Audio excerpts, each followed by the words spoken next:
Сәлем достар, сіздермен бүгін Қытай халқының ұлттық тағамдарының бірі бао булочкидің рецептімен бөлісемін. Каналыма подписать етіп, қоңыраушаны басуды ұмытпаңыздар. Әрқашан сіздермен жаңа ерекше рецепттермен бөлісіп отырамын.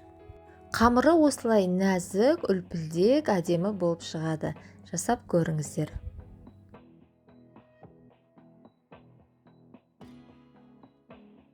Ашытқыны әркім әртүрлі қолданады. Мен өзім 15 мл жылы суға 1 шай қасық қант, 1 шай қасық дрожжды салып, осылай көтерілгенше қойып қоямын.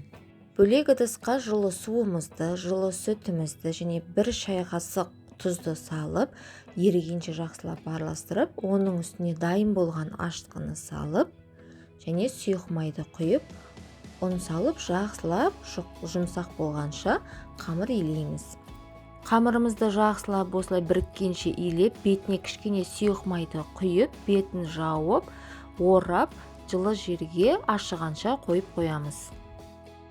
Қамырымыз көтерілгенше салмасын дайындауға кірісеміз. Етті ұзынша жұқа жіңішке қылып, осылай барлығын турап аламыз. Дайын болған етімізді бөлек ыдысқа салып, пиязымызды да жіңішке қылып турап, оны да бөлек ыдысымызға салып аламыз.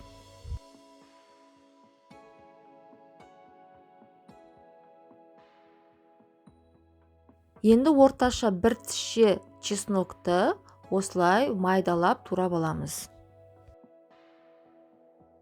Енді түрлі түсті тәтті болгар бұрышын 4-ке бөліп, оны да ұзынша жұқалау қылып турап, бөлек ыдысқа салып аламыз.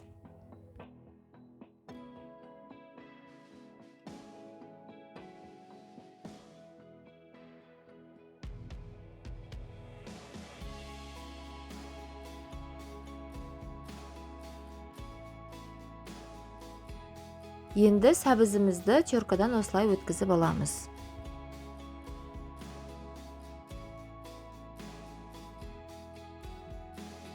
Енді қызып тұрған табамызға сұйық майды құйып, етімізді салып, жақсылап араластырып, 7 минуттай орташа отта қуырып аламыз.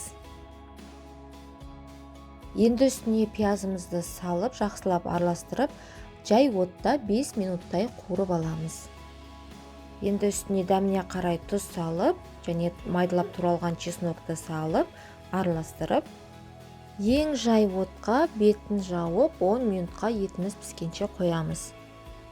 Одан соң үстіне етіміз піскен соң туралған тәтті бұрыш сәбізімізді салып, 3 минуттай қуырып аламыз. Одан артық қуыруға болмайды. Сәбіз болгарскийіміз езіліп, тым жұмсақ болып кетеді. Енді үстіне соевый соусымызды құйып, жақсылап араластырып, 2 минуттай жай отта қуырып аламыз. Міне біздің салмамыз дайын. Енді қамырын жаюға кірісеміз. Қамырымыздың астына ұнымызды сеуіп, қолымызбен осылай жайып, одан соң оқтаудың көмегімен дөңгелек қылып, қалыңдығын 1 сантиметрдей етіп жайып шығамыз. Дайын болған қамырымызды осылай дөңгелек пішінде кесіп аламыз. Енді листімізді сұйық маймен майлап, қамырымыздың бетіне барлығына толықтай сұйық майды жағып шығамыз. Және осылай бір бүктеп мантаваркамыздың листіне жайғастырамыз. Бетін жауып 40 минут пісіреміз. Қамырымыз піскен соң салмамызды ортасына осылай салып шығамыз. Міне біздің бао булочкиіміз дайын. Жасап көріңіздер, өте дәмді болады. Жақындарыңызды дәмді ерекше тағаммен қуантыңыздар. Сіздермен бірге болған Мадина. Назарларыңызға рахмет. Каналыма подписать етіп, қоңыраушаны басуды ұмытпаңыздар.